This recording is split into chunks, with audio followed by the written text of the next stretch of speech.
to receive all your signals coming through. Stepping up, I know just what to do. You must see a change is coming soon, and we'll all have to make a move. Yeah. There's a time and there's a place. All your memories erased. Now you see the world through our eyes. So rise up. You gotta rise up. Rise up. Baby, you gotta rise up. Rise up.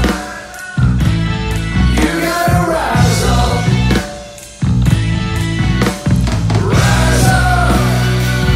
Take back what's yours.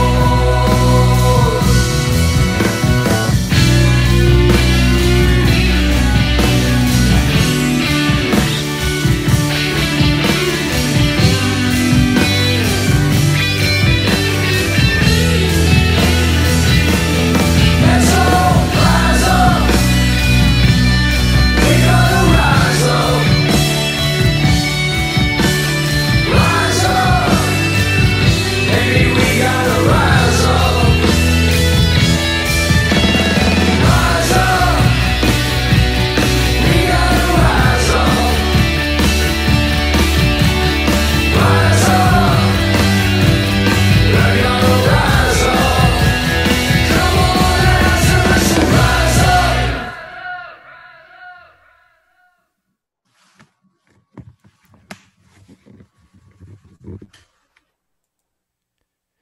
Hello, everybody, and welcome to Sunday Live. My name is Caleb, and, well, you probably already know that. And that last song was Rise Up. That is the absolute final mix that I signed off on Saturday and was shipped to the distributors. That will get released out into the world globally on September 4th, Wednesday, September 4th. Be watching for that. If you'd like to hear a preview version of that, you can always go to my Bandcamp pages because I release immediately there first, and the rest of the world has to wait. All right, looking at the chat here. Feel free to chat either on Facebook, YouTube, or Twitch, and it should appear right here. Want to welcome Gary. Hey, Gary found his way back in. Michelle, Corey, Thomas, Sharon, and it looks like some other folks got lost in the fray when we had to restart the stream. But feel free to join whenever you can. And if you know anybody who you saw earlier, you're not seeing now, feel free to send them a little text message and tell them to refresh their browser so that Facebook reloads and the new live stream will appear. So, yeah, Rise Up originally started with Rock Lotto through Balanced Breakfast, which if you've watched earlier episodes, you've seen the leader of Balanced Breakfast and heard about Rock Lotto. And that allowed me to meet Tim Lehane, and he became my producer, and he plays bass on that. He plays guitar, he plays organ on that. I'm singing, and then our drummer from the Rock Lotto session is playing live drums on that. And I love that final mix. We went back and forth about the bass part for about 6 months because I thought it could be a little better, a little stronger. I thought Tim was burying himself a little in the mix, and I'm finally happy with that last piece, and glad that the baby has been born. There was some folks who've asked for more live performances. So today I will feature a live song as well as playing Rise Up at the beginning. And what we're going to start doing is we'll have one recorded song during the opening credits. That's new each week. And then I'll perform a new song, and then we'll go to our guest and then my mom can stop harassing me about doing more live music. All right, without further ado, I'd like to bring our co-host, Joe Price, on, see how he's doing. Hey, Joe, how the heck you doing? Doing well, thank you. Doing well. Very, very busy motorcycle-related weekend. It ended minutes ago prior to being here. That's incredible that last week and this week you've chosen to go out motorcycle riding and show up and co-host this show. That's fantastic support. The least I can do. So how was the ride? Say again? How was the ride? Where'd you guys go this time? Well, yesterday was a huge funeral for a founding member and president of the East Bay Dragons, basically the equivalent of a state funeral. A 3-mile procession of 5,000 motorcycle riders with every on-ramp blocked on the freeway. We had the entire freeway to ourselves from East Oakland to Richmond, where the funeral procession ended. Wow. It was monumental. It's a sad occasion, but a fulfilling one for everybody to get together. Clubs from all over the state, Los Angeles, Nevada, everywhere in the Bay Area, 5,000 riders, including our club. And it was a momentous occasion, to say the least. Today was just a fun ride with a doctor friend of mine who lives in Montclair. We went all around the East Bay, rides of Redwood Road, Skyline, Niles Canyon on 2 motorcycles. That was very fast, very fun, and very safe, I might add. Very good point. We were talking about safety in the motorcycle riding, and you were noting that folks are having trouble with the mask. I know my wife has trouble breathing through it, and so we just tend not to go out. And you were saying how you actually had a phobia around putting on a helmet, and you trained yourself to get over it. No, absolutely, absolutely. Yes, I just made a little fire drill out of putting the helmet on, taking it off, undoing the straps, and just getting the tactile sensations memorized so I can do it in my sleep now, and that goes a long way. Just also at the same time, the forming habit of wearing a mask these days. I almost feel naked if I leave the house without it. Interesting. Well, I certainly keep one in my side pocket, wear it as much as possible. When we go on hikes, we'll just steer clear of people and nod and pass. And I have noticed that after this second spike has spiked up, more people are wearing them around here. And for the folks that don't know, I am currently sheltered in place up in Seattle. And Joe is in the San Francisco Bay Area. And our guest who will be joining us from Florida. So we have the whole country rather mapped out.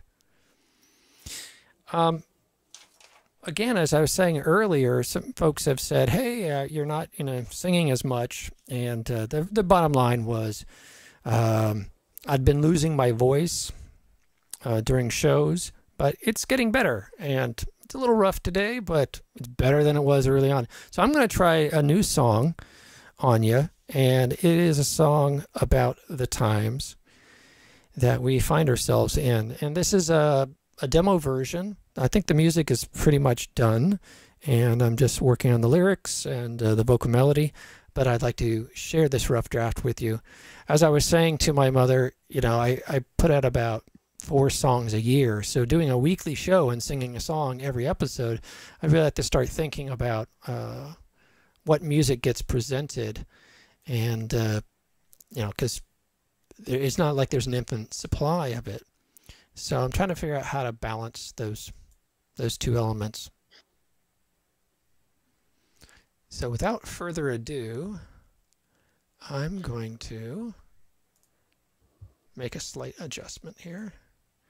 And this is a new song called Sunshine Can't Fight the Future. And it goes something like this.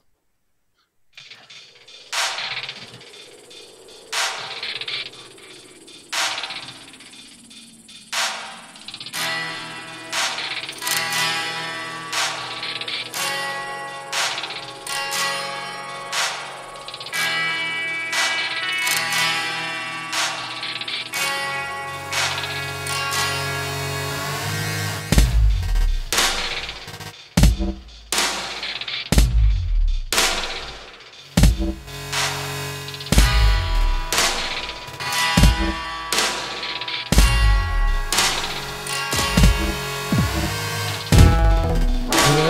knows where we are going, setting out across this broken land. Our machines no longer dream. All the answers in your red right hand. Sunshine can't fight the future. High crimes for the day. Long time, hear the bells ringing. Sometime we'll all pay.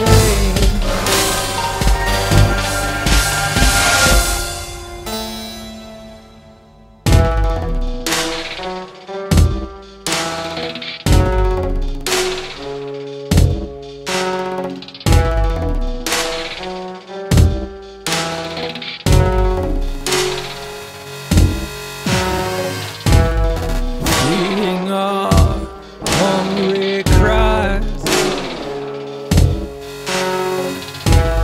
They sold us a bill of goods. Sunshine can't fight the future. High crimes for the day. Long time, hear the bells ringing. Now's the time we all pay.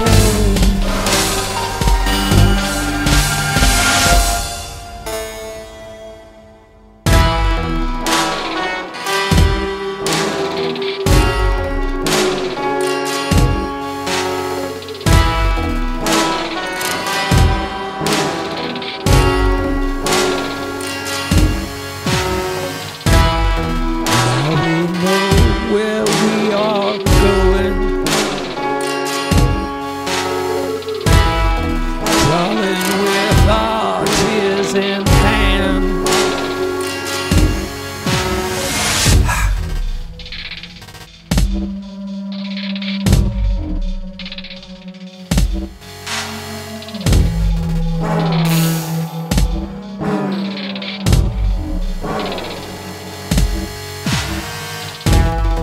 Feeding on the dust of salvation. Heaven looks like hell from here. Sunshine can't fight the future. The high crimes, well, who's to say?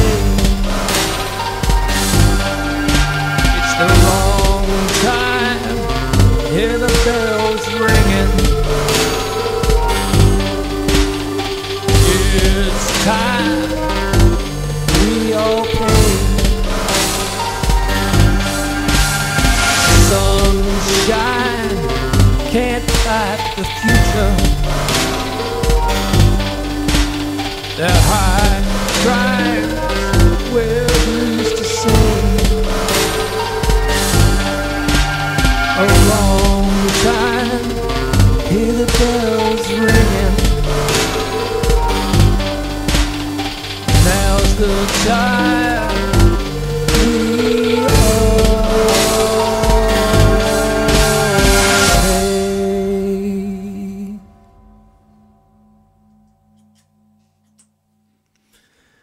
All right, that is Sunshine Can't Fight the Future. Interesting that the background and text vanished from the screen, but anyhow, it's from an album that will be coming out next year called Resonator. I joke with my producer that I start with the album cover, then I get a sound or a vibe that works with the album cover, and then I actually work on the song along that theme, along that visual theme or concept.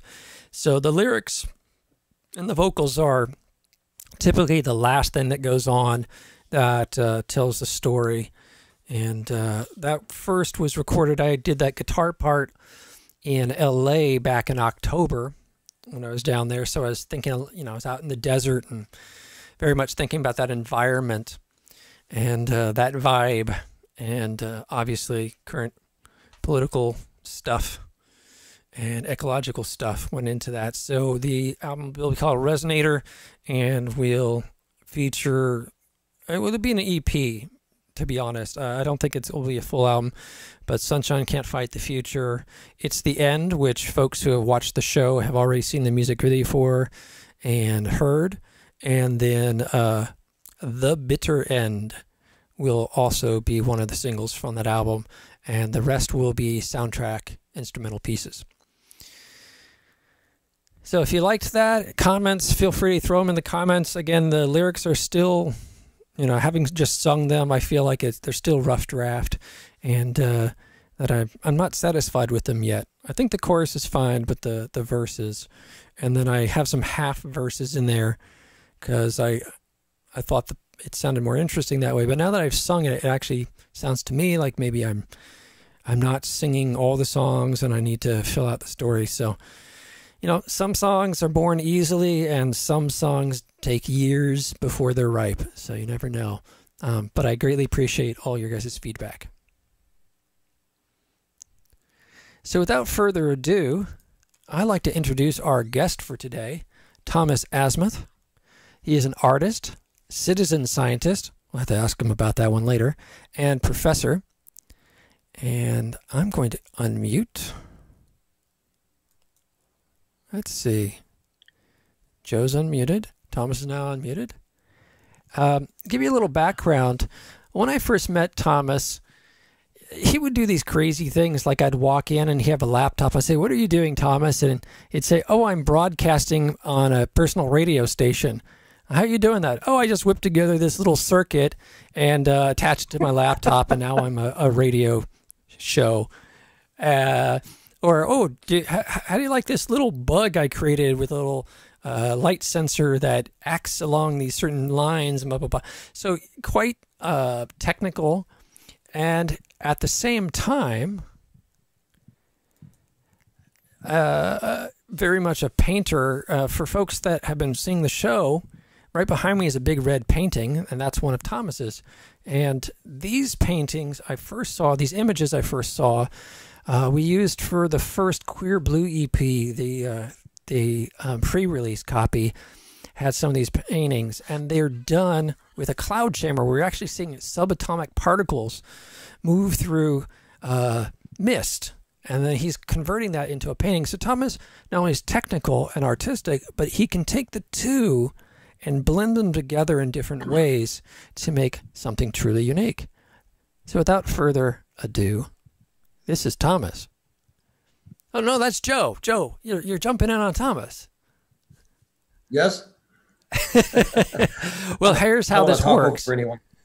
Here's how this works. Whoever talks, Zoom's going to flip you on. So, Thomas, take the rein. Hello, folks. I'm starting to get the routine here. Thank you very much for having me. Thank you. Thank you for joining. We hadn't had a chance to talk in a little while, and we've all been rather busy and distracted. So it's not only an awesome opportunity for me to introduce you to other folks and introduce work to other folks, but just for us to have a good conversation. Absolutely. Fantastic. I can't wait to get a copy of Rise Up, Kevin. That was amazing. Thank you. Thank you. Greatly appreciate it. That was, let's see, that's about coming up on 2 years. Yeah, wrote that 2 years ago with the band, and it's a great mix. So it held up. Cool. I never know through Zoom how this music is holding up, and whether or not folks are hearing anything similar to what I'm doing here. I know we've had sync problems where the vocals come out separate from the music and stuff. So,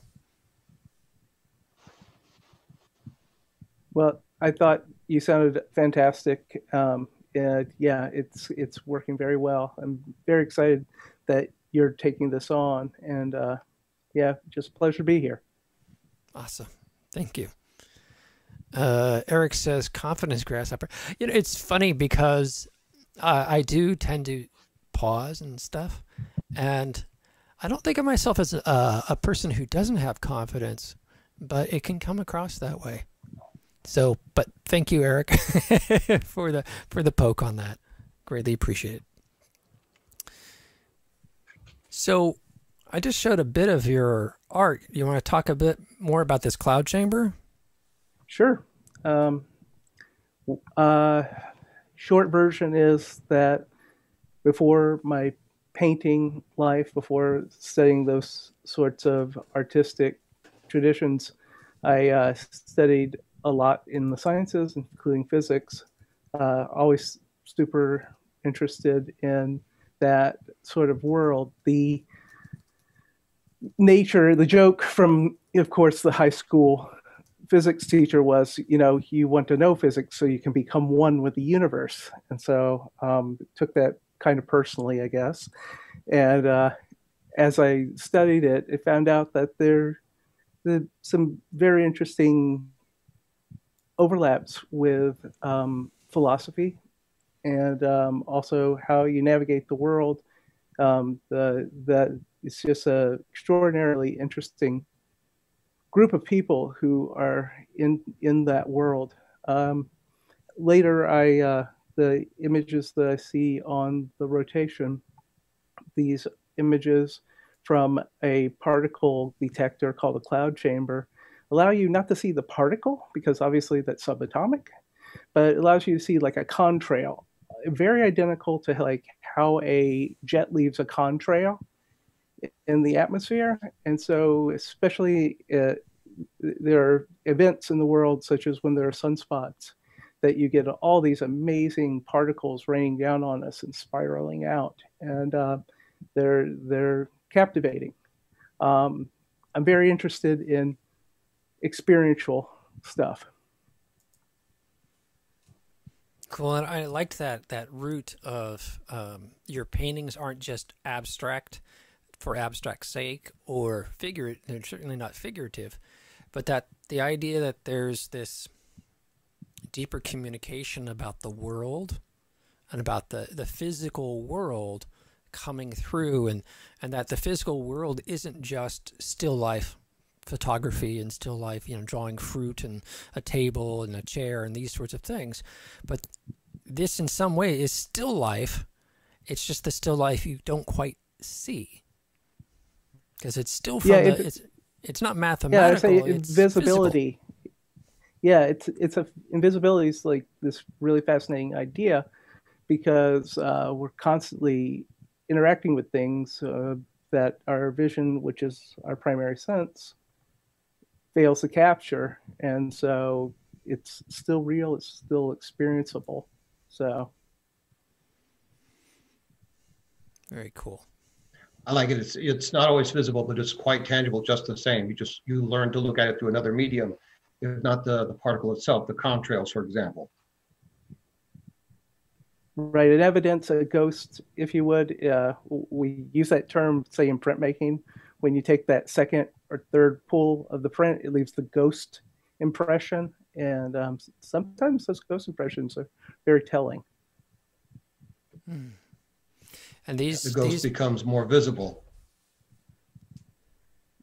making the invisible visible. Now, these particular particles, do you know what they are, or have some sense I of can, interest? I can identify a few of them. It's been a year or two, hint, hint. Um, so definitely some of these spirals are, we see some muon decays due to an alpha particle hitting some piece of matter. What's in the cloud chamber is actually isopropyl alcohol vapor. So you hit something in that isopropyl molecule and broke off a subatomic particle. And depending if you get a right curl or a left curl, those are different charges, different particles in here. And so you get some of the really energetic particles just shoot through very, very straight because nothing's going to stop them.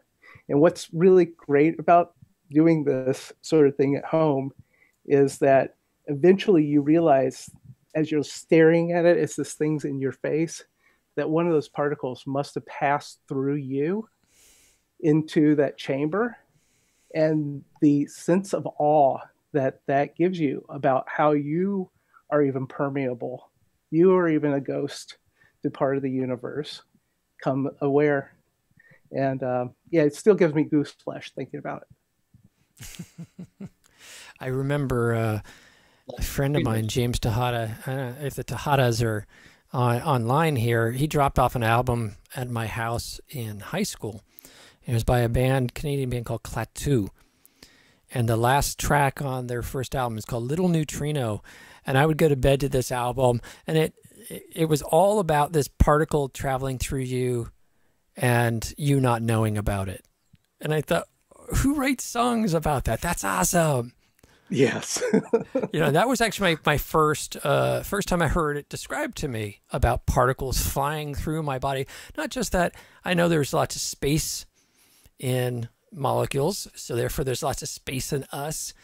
But the idea of particles just flying through you and being so small, they don't even know that you're there.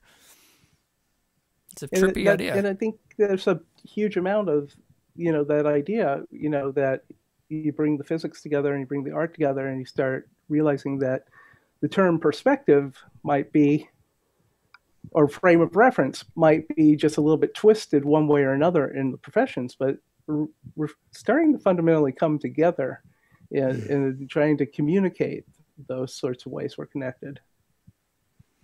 This could have ramifications in the educational system. It makes this part of science a lot more tangible, a lot more visible. It's not just something that's conceptual. It's something you can see in front of you, almost hold it in your hand. And kids can getting this could have ramifications in the educational system in public schools, for example. This part of science. Yeah, I completely agree. That's definitely the fancy word we use in the art theory, right, is the phenomenological, right, the experience with the real. And the work I've been involved with since I met Caleb and probably before, been really interested in trying to grasp that, knowing when I've traversed that gap. When I make my symbol, when does it become a phenomenological experience for the other person? And so, speaking of the education world, I want to introduce. That was how we got together. We first met, and at that time, you joined Audio Terrace as the visuals expert. So we did some radio shows, some live concerts. We ended up in a punk club in Point Richmond called Burnt Ramen that lived very much up to its name. I know we were doing a show, and someone lit a cinder block on fire in front of us while we're doing the show. And I saw the owner of the place run into the back room. I thought, oh, God, this guy's going to have to get this fire extinguisher and put out this fire that this kid started. And he walks up and he whips out a little yellow can of lighter fluid and starts feeding the flame. I'm like, this is your joint. And we're playing a gig, and right in front of us is a bonfire, and we are indoors, people. Yeah, I think that square footage was about 250 square foot. Yes. It was fairly compact, fairly underground. And I'm just thinking, okay, I see some underage people in here. I don't think this is actually an official joint. And you're starting a fire. You just might call attention to us and get us all arrested. Good times. Yeah, those are great. And Thomas would project on us, He had several film cameras, and would project images on us. And then that's Pike there, and Annika, and myself. We did a radio show in San Jose with Jean Batt and her show. Little trivia, years later after that episode, she invited us back, and she broke the Guinness Book of Records for being the longest on air continuously. Interesting. But now time moved on. You're a painter, artist, visual artist in bands, and the call comes, and you hear the call, and you go, and this is where you went. Start video. He asked me, are we doing art or philosophy? And I look at him and go, yes. It's a really good time to be at UWF. We're all very interested in trading and working in that creative, push our boundaries sort of way. And it's enabled me to create some collaborations across not just departments, but different colleges. There's a lot of cross-pollination, if you will, of ideas and methodologies and willingness to go do some experiments that expand upon our regular sort of traditions and our disciplines. I never wanted to leave school because of the traditions of the Socratic method and the inspiration and the drive, right, to do the research or try something new. But it's also really exciting to work with young people and introduce them to that type of excitement. I've had Thomas now for 2 semesters. His classes sort of allow the students to take it in whatever direction they want. So I found a lot of different areas of interest that I never thought I'd have. I went to a large university with over 30,000 undergraduates, and that sort of made it difficult for me to feel like I could have a relationship with a professor. When I have a class with Thomas, often we're experimenting with the technology together. He's learning just as much as we are. During graduation, they give out these cards to the students who are getting ready to walk across the stage, and they say, do you want to leave a message for any professor that you've studied with? I got a card about a year and a half ago back, and the card read, I really appreciate that you make me question everything I do. Having some intuition and actual direct intention, that's what I want students to walk away with. It's just been really fantastic. That is awesome. And Thomas, I just love that you're taking that unique blend of the sciences and art, and you've had this opportunity over the last several years, we'll put it that way, to really engage other people to have that same passion. Oh, he's talking, but I've muted him, so let me unmute Thomas here. Yeah, there we go. Hey, so thank you very much. Yeah, it's been a good opportunity, and I also want to send my thank yous from the University of West Florida for advertising our program on your program. But yeah, UWF's actually been a really interesting environment. I gained a lot of respect from the community in the department. Allowed me to say that I wanted to have an expansive sort of trajectory. I wanted to bring other disciplines together with us, and they've been. It's been a good experience. Honestly, universities can be sometimes very conservative in that, even if they're considered liberal institutions, they've got their discipline, and discipline it is. Mm-hmm. I remember always hearing that word at university, our discipline, and I hadn't thought about it in that context. So this is one of those things that I'm fundamentally interested in. Is okay. I understand the idea of doing your research, your activity, that's your profession, so deeply that you become an expert in it. But if you can't communicate in a common language, then you've isolated yourself. You've put yourself on a desert island. And so what good is that to the rest of the community? Community factors big into my work. I almost never work solo. And when we talk about community, there's the community at the university, there's the community that the university exists within, but there's the community of, the American people. This is a U.S. University, and there's that engagement between the average person and the university world, between the sciences, between the arts. And quite often, I think the argument the last 150 years is that the academic world has become so esoteric to the general public that the general public doesn't understand it. Yeah, it's true. And it's not just the general public. It's your colleagues in another building. Not to get too professorial here, but C.P. Snow wrote this fascinating essay called As We May Think in 1959.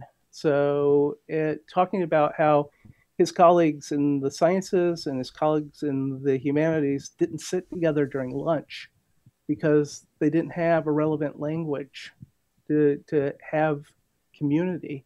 And he argued that that could be a real detriment to society if we end up creating the two cultures. And I'm thinking about some of your more recent work in that, and in Sunshine Can't Fight the Future, I'm definitely just describing ecological disaster as well as political accountability, or the lack thereof. And this next piece I want to show folks really is where you're taking science and art that we've been talking about and putting that third layer of social justice and social awareness and reaching out outside of the university community with your work. Let's show the video. Cross-disciplinary. We're working on a project that crosses the boundaries between art and science. The project is to take pictures of water quality, so take measurements of water quality through images.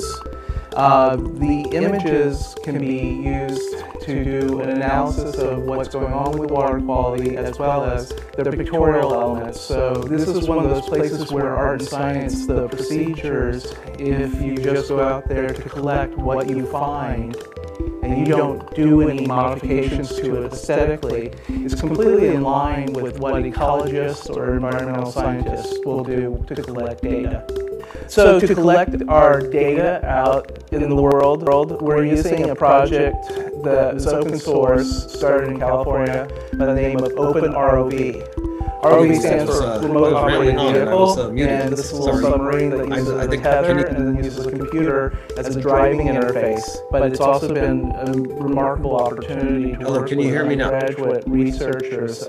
University students at UWF have been helping me because it takes a team to do a project like this. So they help with building, problem solving, development of new software and tools. We're building an exhibit that will feed into an exhibition Can you hear me? in February of 2017, and our arrangement will be a grid of images taken in different waterways. The images themselves will be very abstracted. What you'll see is different gradients of color and light. Encoded in the names of the images will be things like dissolved oxygen, the salinity, light measurements, etc., as a discussion about how science and art overlap. Artistic practice is often about the beginnings of a conversation, exposing people to a new idea to start talking about it or bring something to light. And I think this project falls directly in line with that.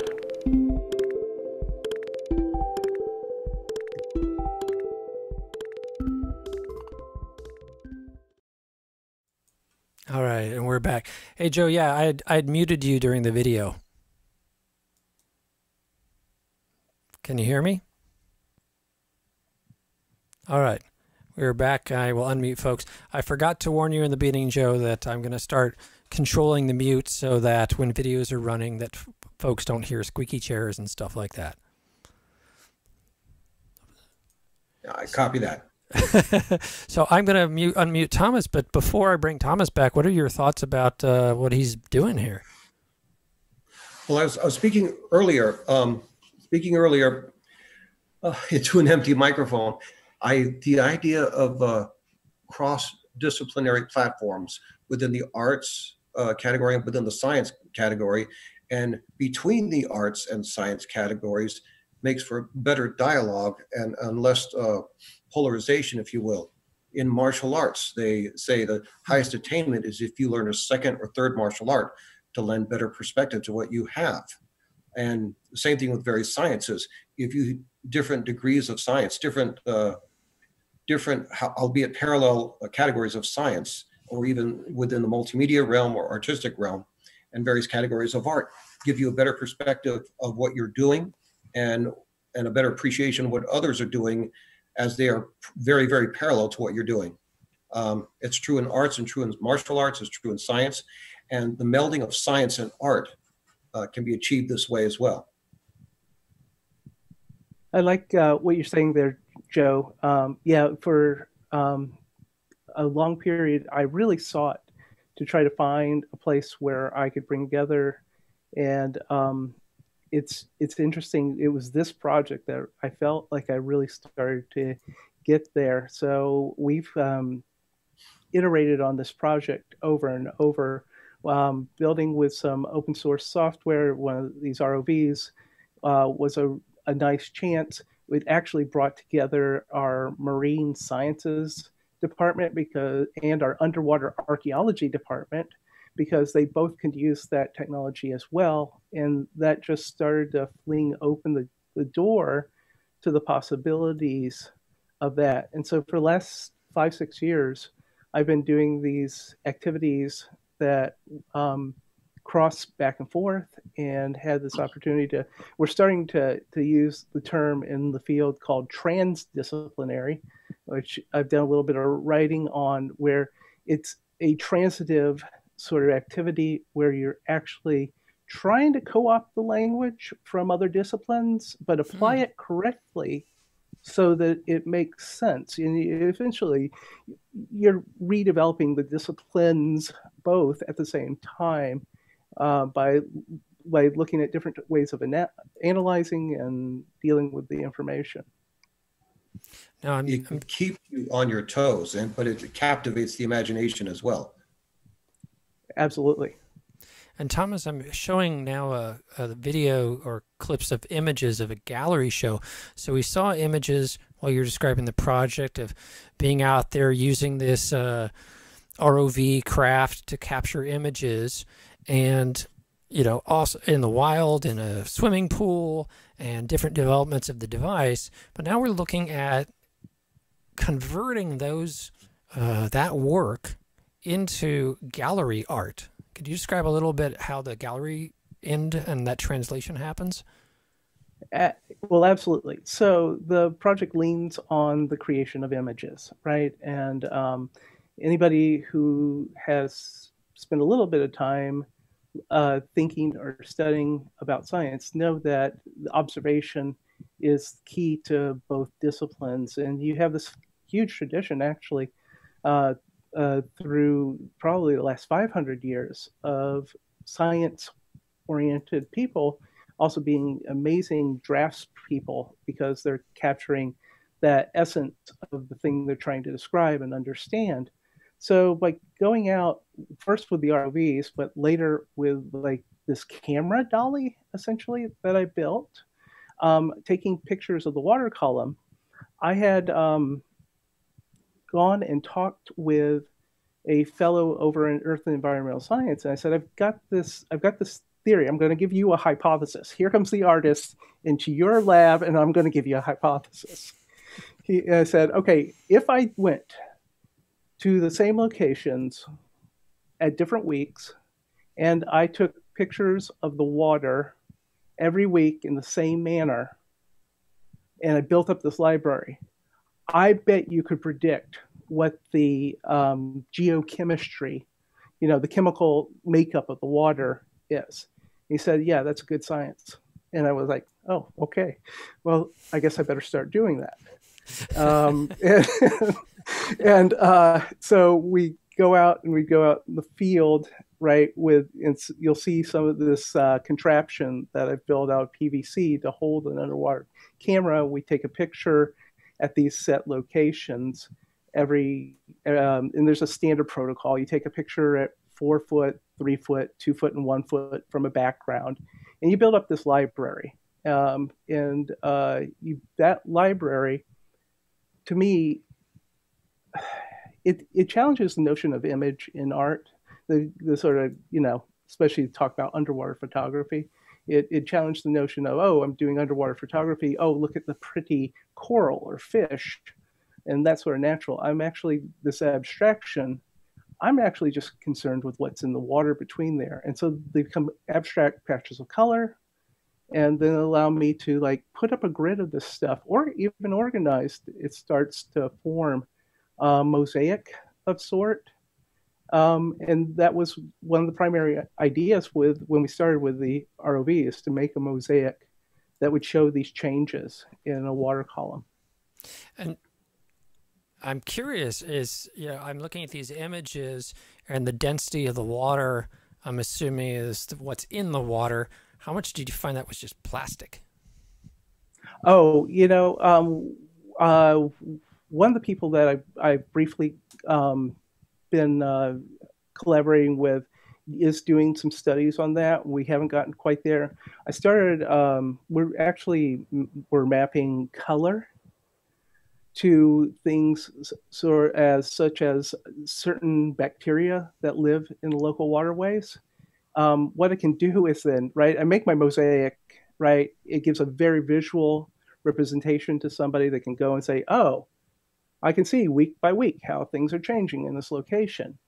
But we can take each one of those images, which is now with the new camera, 20 million pixels each, and I can analyze, I can get the color data for every pixel.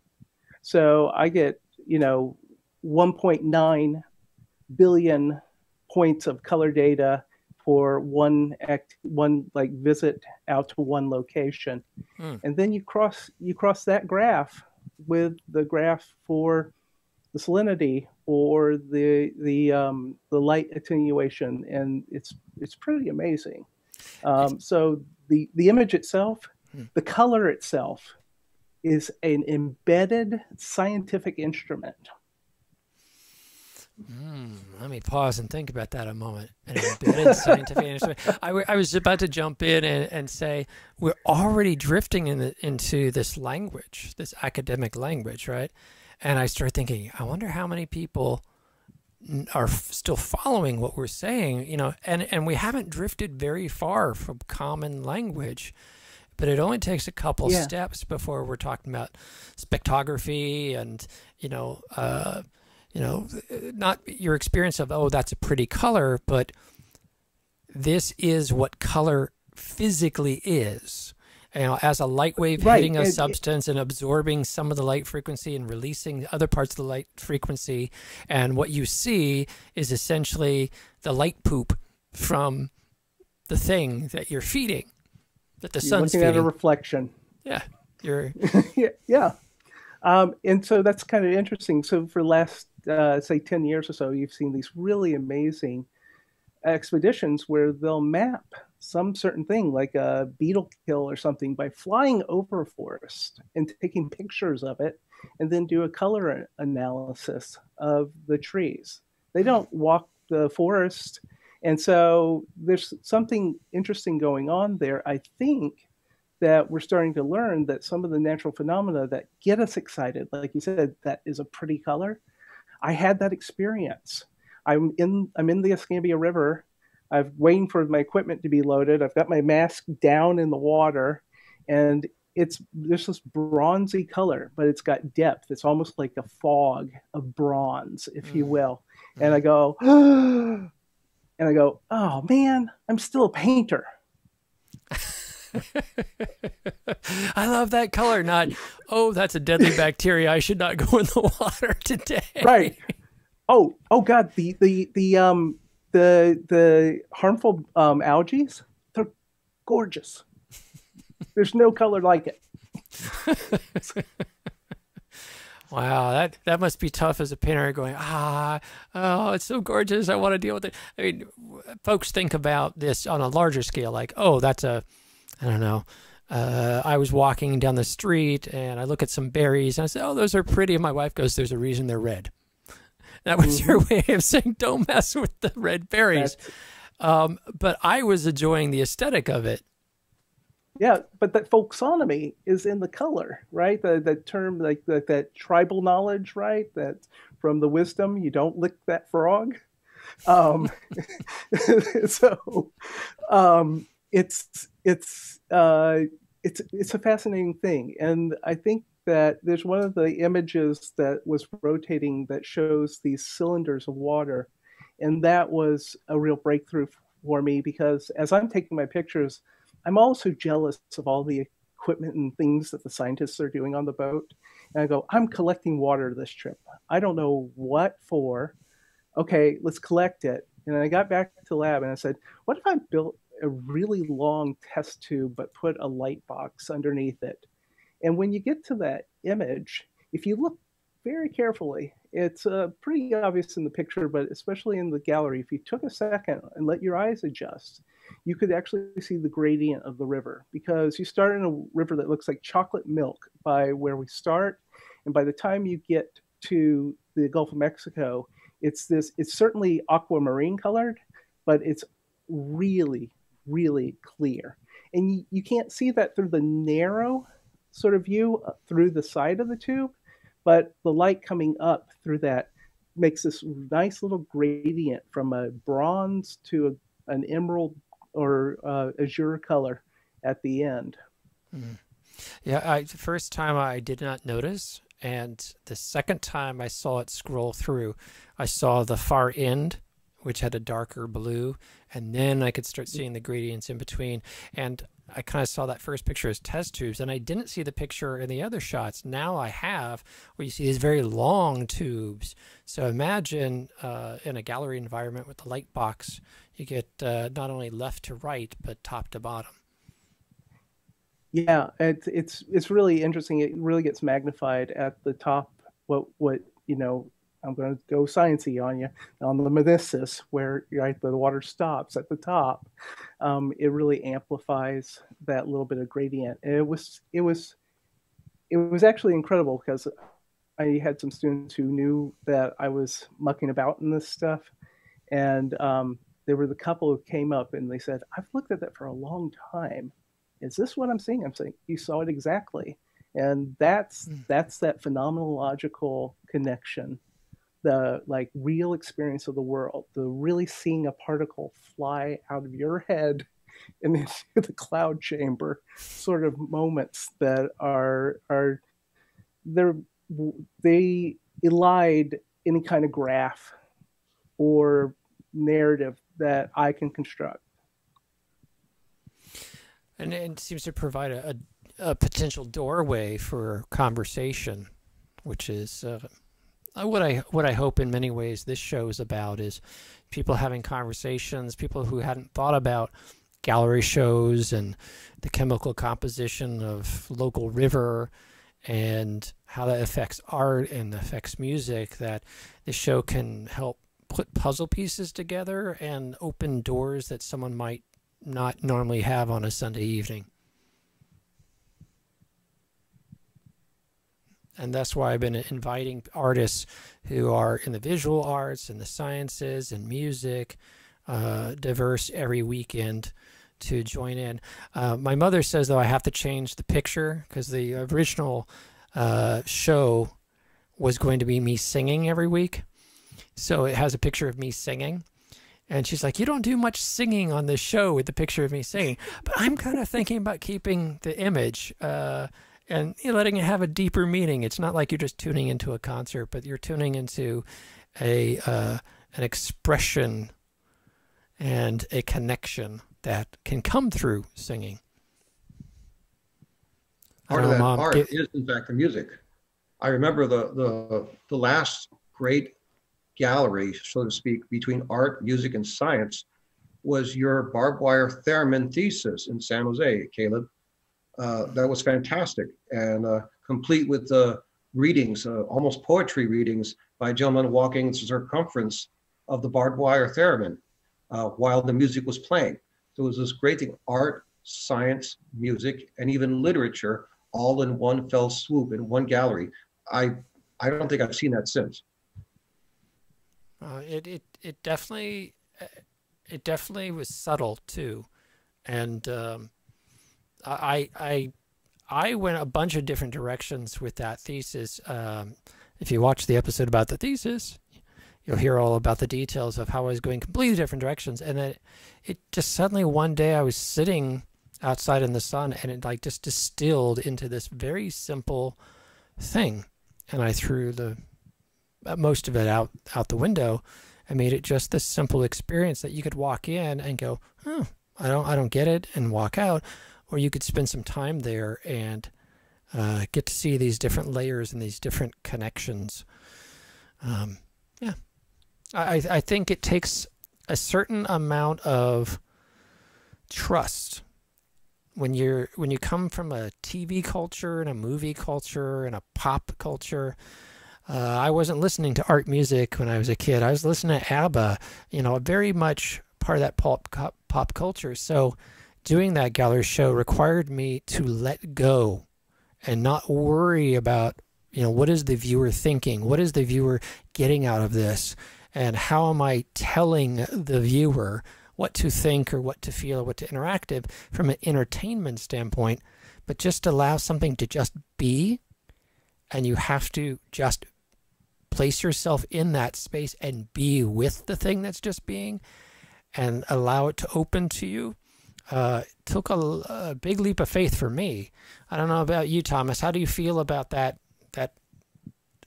how didactic you're going to be and how you're just going to allow people to discover something for themselves? Yeah, well, that's a good question. I think there's a problem in getting too heavy-handed in doing something like that, of course. And there's a certain amount of, that when you hit it right, you've hit sort of a poetics of form, right, that allowed that thing to come alive. Now I'm going to get arty on you. The painting tells you it's done or tells you what it needs. An installation or an album or any of the stuff can do that, and you allow people's other senses to create. Yeah, there's it's important, and I mean, there's something about us who are making art, right? Who and I would say probably equally so with a lot of people in the sciences, that it's that desire to want to get in there and play with that stuff and share it, that allow us to create. The form is important. The form is what fascinated you. The form is the thing that lyrically spoke to you.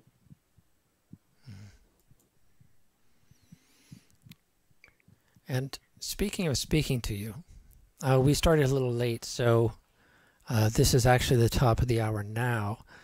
And I wanted to provide a mystic moment here to folks. Each week I challenge you during the mystic moment to consider the episode in the bigger picture of your life.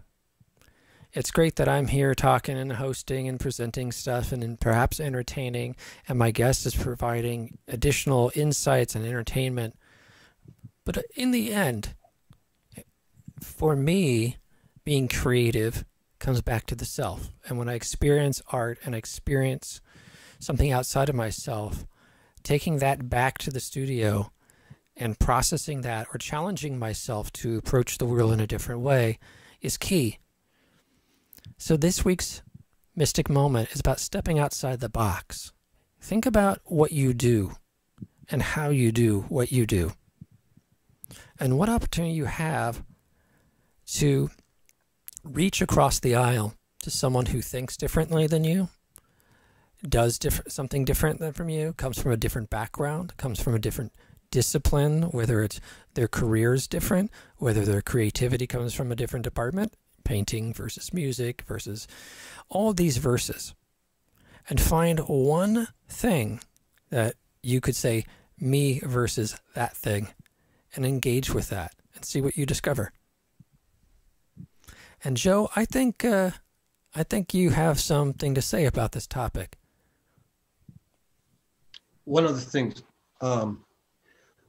with creating art and whatnot, you cannot be afraid to do something badly, because even if you construe it as a mistake, mistakes are what we learn by.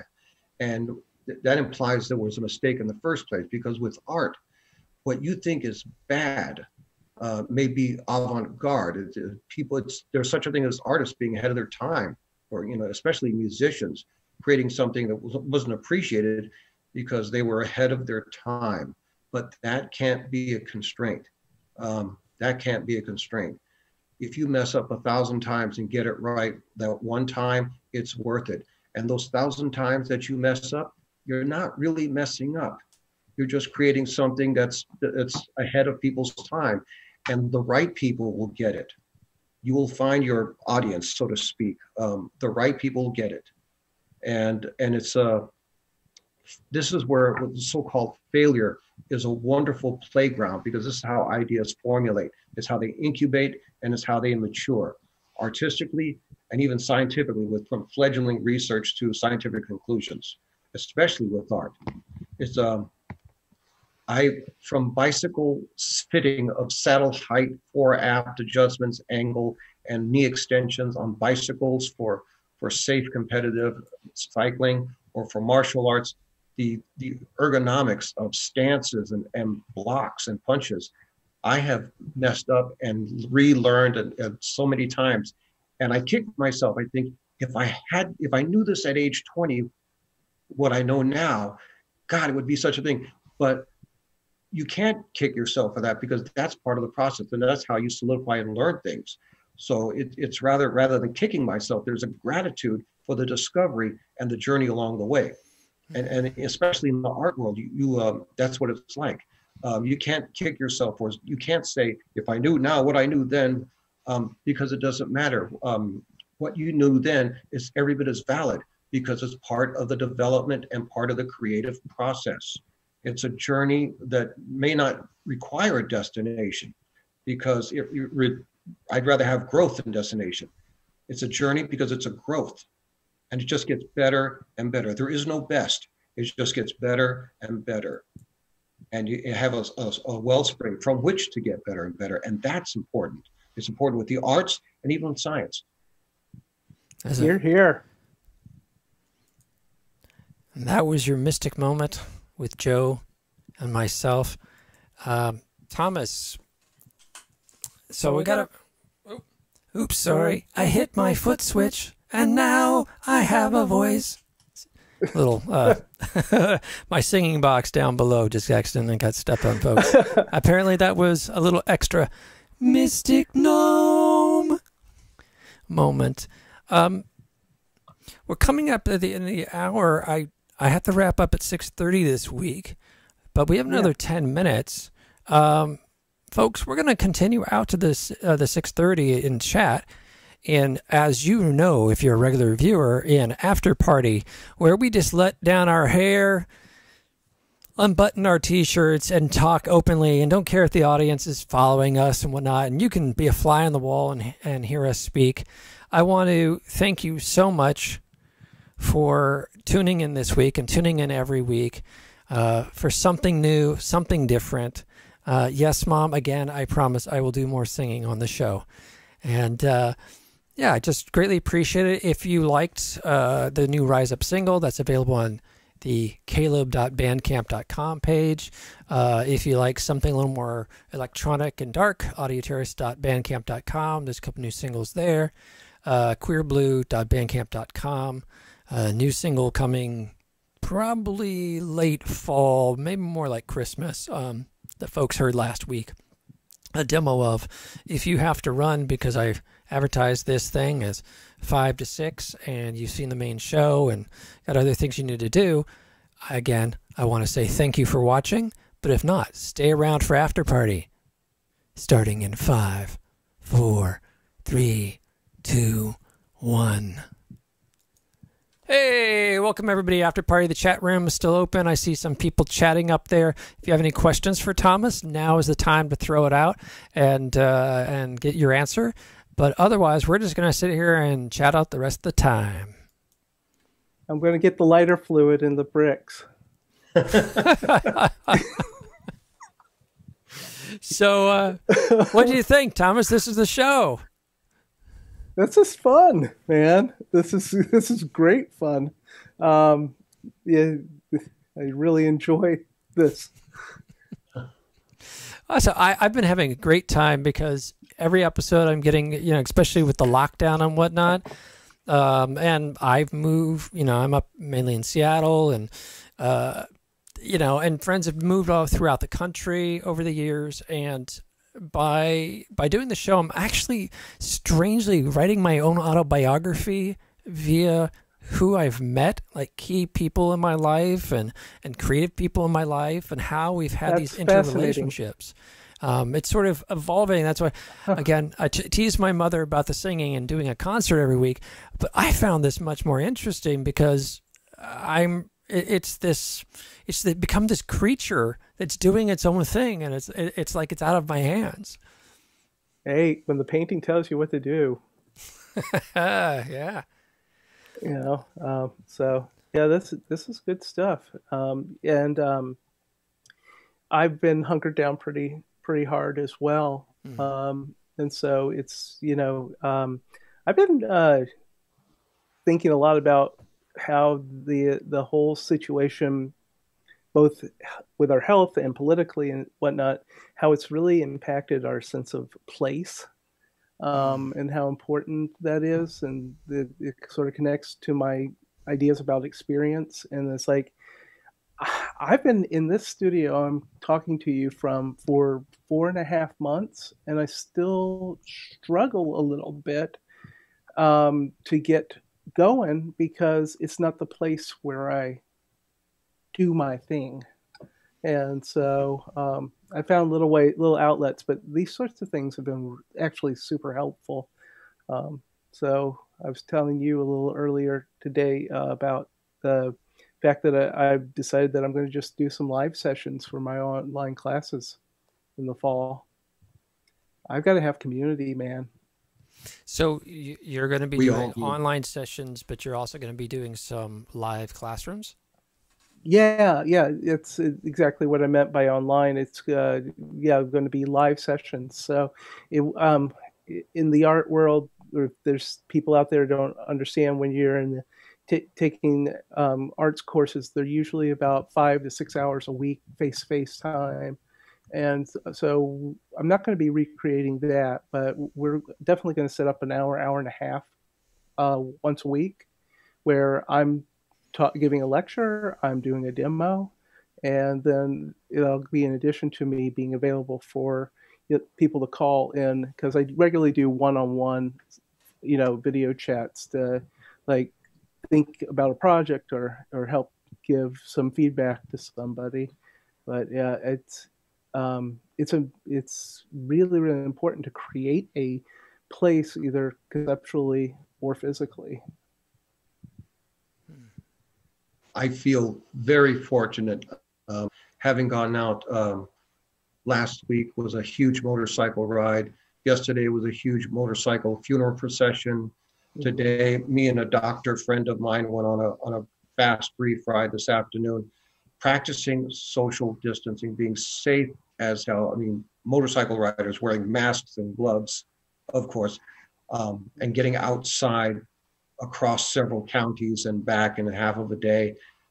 That's, in this day and age, that's rather decadent. That kind of cohesive community. And we connect online. We've learned of the rides because of online presence. It's The online presence is a medium for many communities to gel. My science fiction friends and sci-fi communities, the same thing, especially with the cancellation of some of the conventions this year. The online community has really gelled and come together, almost like a sort of a militia of sorts, except so people cannot be alone. So people can communicate. And one of the best ways, communicating of ideas, the swirling of ideas so that nothing is stagnant. Things are continually stirred up and fresh and refreshed among a great many like-minded people. And I say like-minded, that means not just the minds, but imagination and heart. People with a like imagination, with similar imaginations and similar heart. That kind of community, it reduces stagnation and increases fruition, and for that matter, compassion in what you do. I stress, if people haven't seen the Balanced Breakfast episode, go back and watch that with Stefan. The community he's put together there has certainly helped me. I'm pretty introverted, but I can tell when it's, like I feel that there's something missing. There's an engagement not happening. And when we have our bi-weekly Balanced Breakfast sessions and suddenly there's 20 artists and someone's talking about small business loans and someone's talking about, supporting the protests and blah, blah, blah. There's all this percolation of ideas and stuff that I'm not hooked into normally.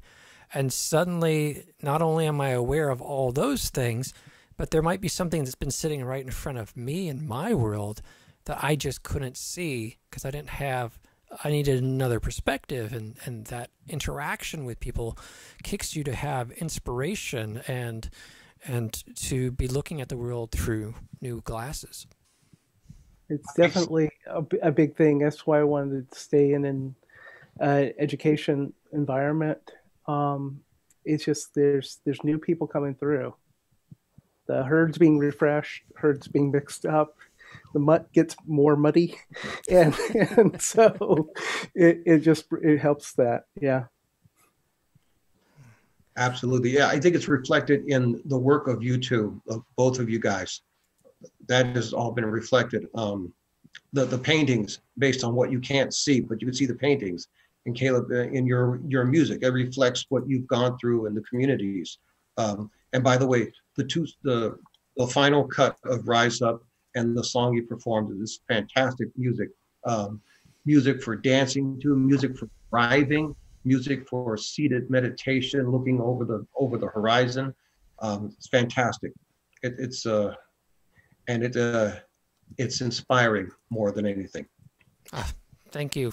I must admit, I'm one of those people that always bristles when compliments come at me. Like I engage with critique and rah, and I do very well in that space.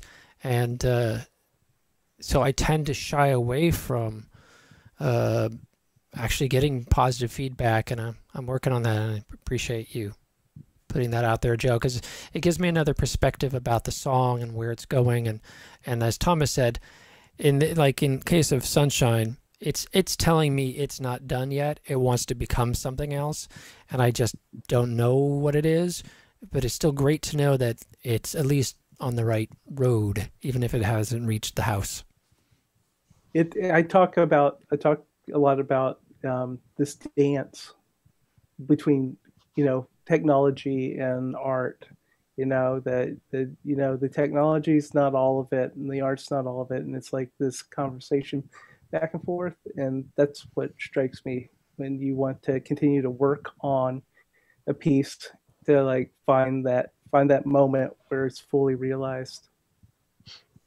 And how do you, Thomas, how do you deal with this? I as an individual painter, individual artist, it's one thing, but it's another thing when you're working with someone else. Like in case of Rise Up, I don't know, maybe 6 months ago, Tim said it's done, mixed, get it mastered, let's ship it. And I listened in the car and I said, yeah, I hear where you're going. That bass line just, what I'm hearing in my head is there's that da-da-da-da, da-da-da-da, right?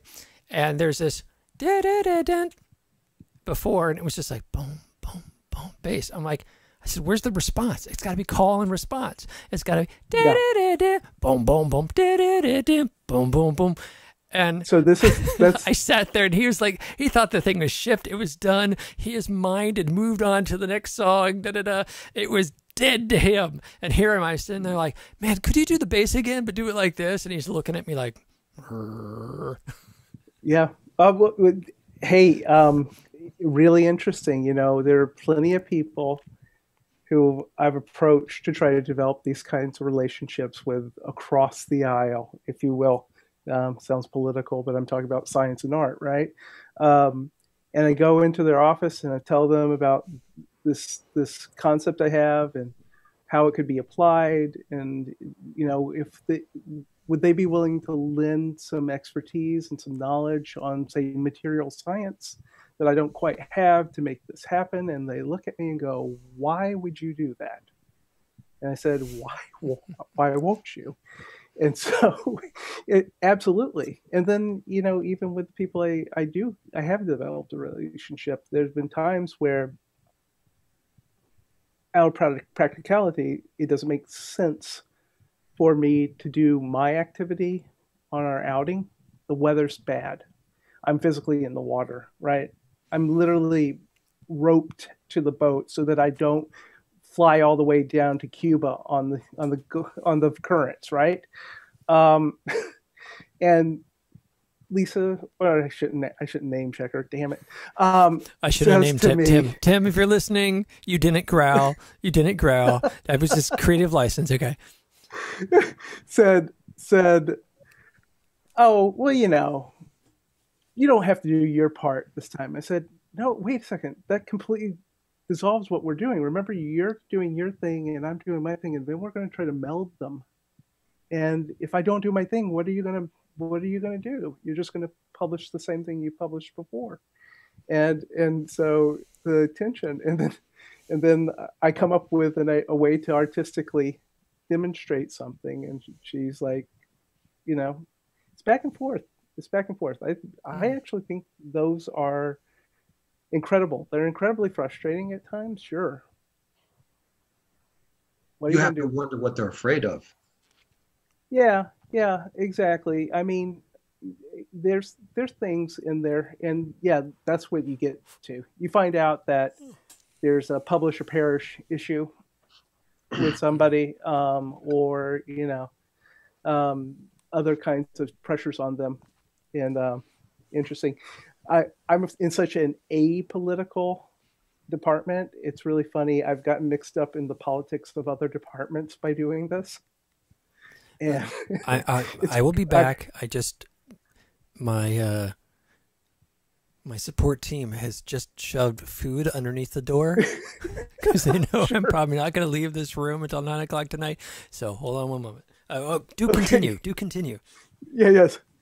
Well, so I found myself a couple of times having to go have a meeting with a dean from another college because somebody's doing some sort of shenanigans, because they don't agree with, you know, what we've been trying to do, or somehow they feel threatened by the activity that we're doing, that it's, you know, getting more visibility. It's hysterical because that's not the world I live in. The world I live in is very, very interchanging and cooperative. You figure out what the currency is and you trade. Yeah, cooperative is everything. You have politics formulating around conflicting ideas or two rival ideas, and suddenly an idea that's being prevalent, that a person bases their identity, ego, and maybe their career on a prevalent idea. If that idea is threatened in any way, then politics start to fly around these given ideas. And there's a great history of that in the sciences, right? Trying to publish and be the one first to publish and to get the big name, go down in the history book, and at the same time, just the sciences. What was that? It's not just the sciences. No. But I think people tend to think the sciences don't have that. Oh, And it's not true. I mean, ideologically, as a tool, science is constantly a tool by which you can test things to determine if they are true or not. And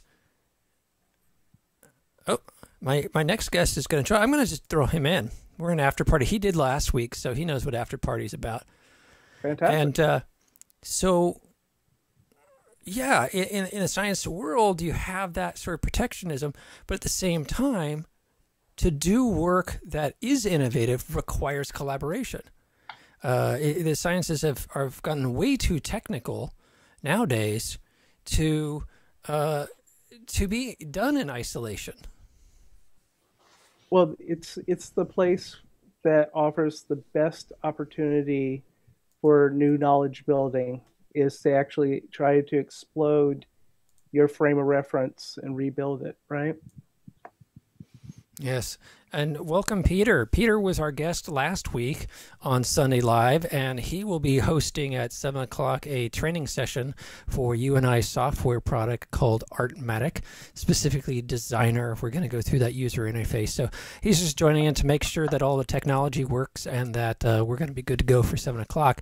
But Peter is an artist and has sciences background as a technical person as well. Peter, I'd like to introduce you to Thomas, a friend of mine who is a painter, scientist, electronics guy, and he's our guest this week on Sunday Live, and we're going into overtime like we always do because there's some Hey, good Thomas. Hi, Peter. And, Good to meet you. You too. If you didn't get a chance to see the episode earlier, Peter, one of Thomas's projects is to use underwater robotic devices to capture images and then to bring those images into the gallery environment, both from a science perspective and a aesthetics. Fantastic. It's a lot of fun. It's been my most successful experiment of making something that can actually be an artifact in the way you think about painting, sculpture, that sort of traditional art, and something that actually is also readable by an expert as a data piece. Oh wow! Is there somewhere I can go and have a look at what you're doing? There might be. One of my colleagues maintains it. I'm going to look at it real quick and tell you if it's up or not, because we got hacked. We got hit by some sort of Middle Eastern extremists took over our site for a while. What? Yeah. It was just, it is about water, so maybe that's what it was about. Yeah, it seems to be up. It's called turbiditypaintings.com. Turbidity referring to, as turbiditypaintings.com. Turbidity is the cloudiness of the water. If I'm getting too nerdy on people. Cool. I'll take a look later. Cool. Sounds fascinating. It keeps me somewhat out of trouble. Mm. How long was you hacked? How long was your site hacked? I think it was down about a week or two before Sarah could get the support from the hosting company to get control of it again. It was kind of crazy. Wow. Did they say why they were interested in it, or was it just some bizarre random thing? I think it's bizarre and random because I mean I've got the community, and yes, that community is distributed very wide, but it's not like we have thousands of hits a day or anything. So I think it was just a vulnerability in the management system that they took advantage of. Right. Wow, bizarre. Yeah. Are you based in on the West Coast? No longer. I was out there for about 20 years. I'm now on the Florida Gulf Coast. So Okay. very the other side. Yeah, very, very close to to New Orleans. So it's Pensacola. Some people know it, some people don't. Yeah. No, I've been through that area. Okay. So we have extreme weather around here. So I got involved with water. You generally make our news every year, so. Yes. Where are you at? I'm in Melbourne, in Australia. Okay. Okay. We don't get that kind of weather. Just kind of monotonously kind of grim, cold weather. Has it been raining near Pensacola because of the sort of the hurricanes coming up near Houston and New Orleans? Has you had any rain or floods? Yeah, we it's not been flooding level. It's really interesting geography. Historically, this was a giant reef, and so everything's sand based around here. So you have to get absolutely torrential rains to get floods here. You go a few miles north and you start getting to clay-based stuff that gets them in trouble all the way. But it was interesting because even, what is it, probably equivalent to about 300 miles away, we still had heavy bands coming through. And yeah, I don't know, we got 6 inches, 7 inches of rain yesterday. Wow. And it was gone within a matter of hours. I mean, the streets fill up about tire level. And then like 20 minutes later, it's like, it's just damp. Yeah. Speaking of all this water, Sharon says, Thomas, are there more water creative art? Is there more water creative art in Florida than California? Well, trying to think.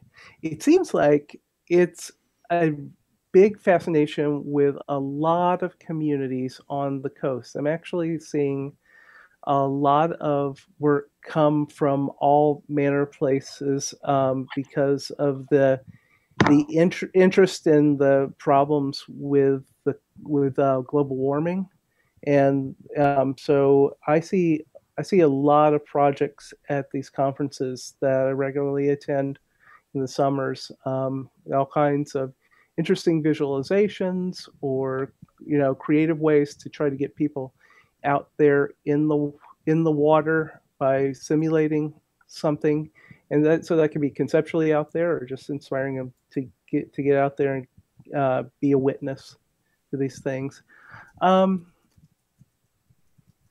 I'd love to come and spend an extended period diving Tahoe. So if there's any interest out there. When you build your reputation in Florida, then you're like, this discipline seems to be really lacking in California. You need to bring me out and fund this work. Yeah, exactly. I'm here to share and bring the gospel. That's a very, very prevalent in this part of the country. Well, I need to go ahead and, on that note, I need to go ahead and wrap up Sunday Live and prepare for the training video that Peter and I are going to be producing here in 15 minutes. I want to thank you, Thomas, so much for being this week's guest. Thank everybody who stayed into After Party, listening to us more casually, and who watched the show. Greatly appreciate your support each week and look forward to seeing you next week. Thank you so much. Good night, everyone. You're welcome, everybody. Thank you. And that is Sunday Live for this week. I'm going to go ahead and stop the stream now, and we will see you next time.